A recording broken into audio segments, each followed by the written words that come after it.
Supreme কোর্টের নির্দেশ রয়েছে বৃদ্ধ পিতামাতাকে সন্তানকে দেখতে হবে। সেই নির্দেশ মান্য করা তো দূরের কথা, এবার বৃদ্ধা বিধবা মায়ের জমি দখল করে তাকে বাড়িতে দিনের পর দিন নির্যাতন করার অভিযোগ উঠল ছেলে এবং পুত্রবধূর বিরুদ্ধে। থানায় অভিযোগ জানিয়ে লাভ না হওয়ায় ওই বৃদ্ধা এবার সরাসরি আদালতের দ্বারস্থ হয়েছেন। মালদার মানিকচক থানার এনায়েতপুর গ্রাম পঞ্চায়েতের মিল্কিটোলার বাসিন্দা পাঁচু বেওয়া।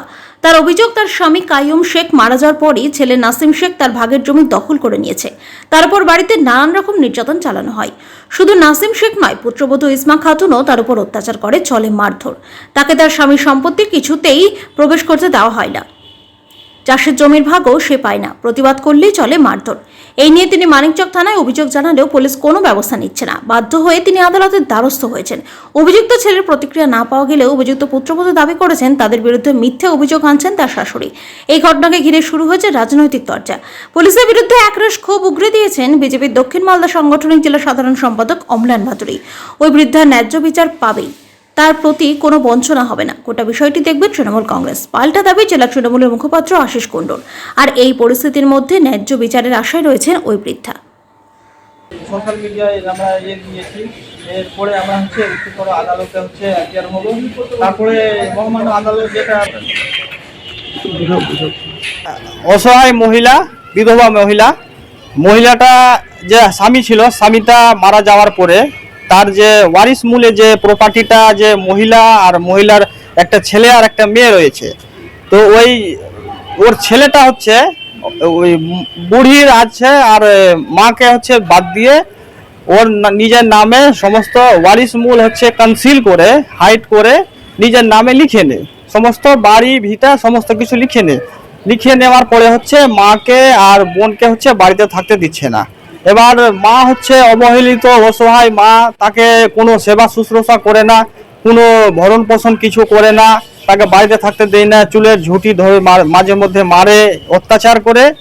এখন মহিলাটা বৃদ্ধ মহিলাটা ও একটা মানিকচক থানায় কেস মামলা করেছিল, যদিও মানিকচক থানায় কেস রেজিস্টার করেনি। তারপরে মহামান্য আদালতে আমাকে বলে, মহামান্য আদালতে বলার পরে আমরা একটা মামলা রুজু করি।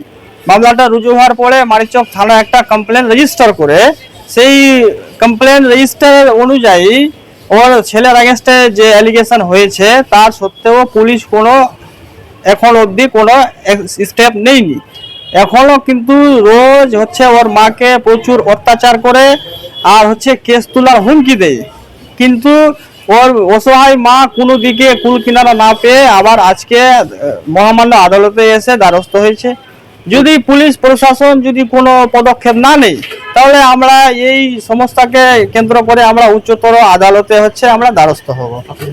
हम यहाँ कि हमारा घर का यहाँ बीमार बहुत, मेरा जमीन जन्नत था, बेटा वारिस मूल में जमीन में कर ली हिस्सा पर सुने पाया।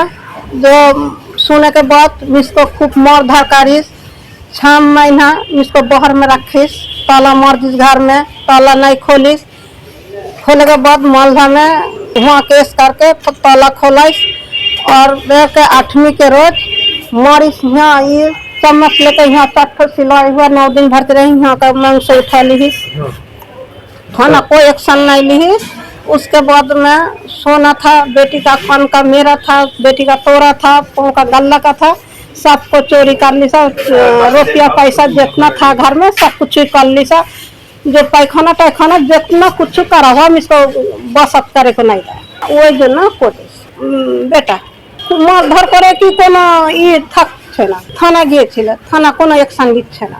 থানা টাকা পয়সা ওর খেয়ে কোনো অ্যাকশন নিচ্ছে না। বাড়িতে আমি রাত্রি খাবার খাচ্ছে, বাইরে থাকছে, কাজ করছে, বস্তি ফিরছে, চেহাটে আসছে।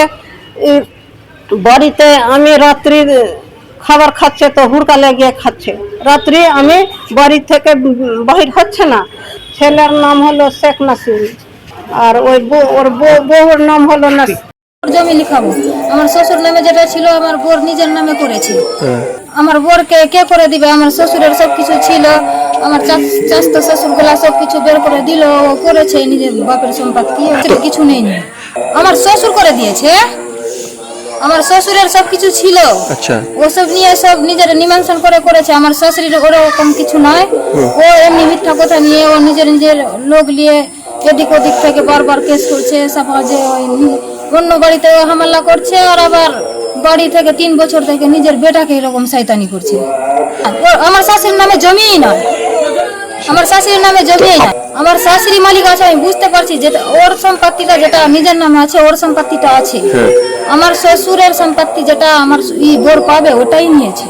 আমার শ্বশুরের সম্পত্তি যেটা পাবে আমার দাদিয়া শ্বশুর, আমার শ্বশুরের নামে সম্পত্তি নয়, এখন অব্দিও নয়। আচ্ছা আমার দাদিয়া শ্বশুরের নামে আছে, যে আমার চাচতো শ্বশুর গুলা 4টা আছে, ওরা সব নিয়ম ধর্ম করে মানে নিজের নিজের সব রেকর্ড করেছে।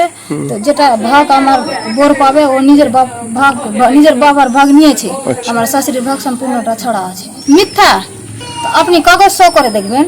আমাদের পুলিশের কাজ হচ্ছে আইন শৃঙ্খলা রক্ষা করা এবং কিছু সামাজিক যেখানে অন্যায় হয় সেইখানে গিয়ে প্রতিরোধ করা, এটাই কাজ।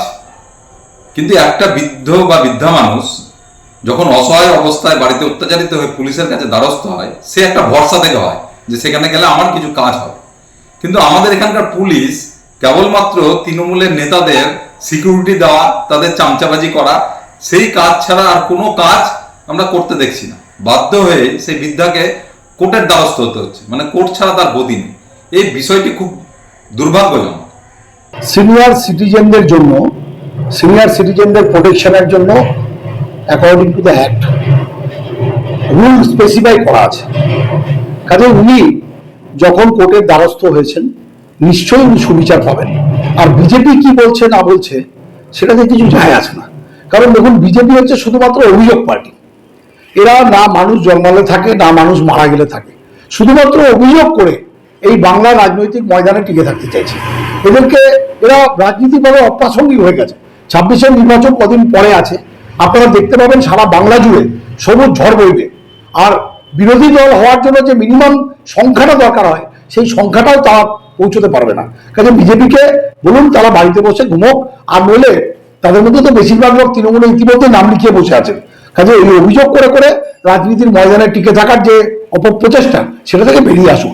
আর ওই বিদ্যার ব্যাপারে যা অ্যাকর্ডিং টু ল সেটা অনুযায়ী তিনি তার রায় পাবেন এবং অ্যাকর্ডিং টু জাজমেন্ট তিনি তার বিচার পাবেন, এটা আপনারা রেস্ট অ্যাসিওর থাকুন।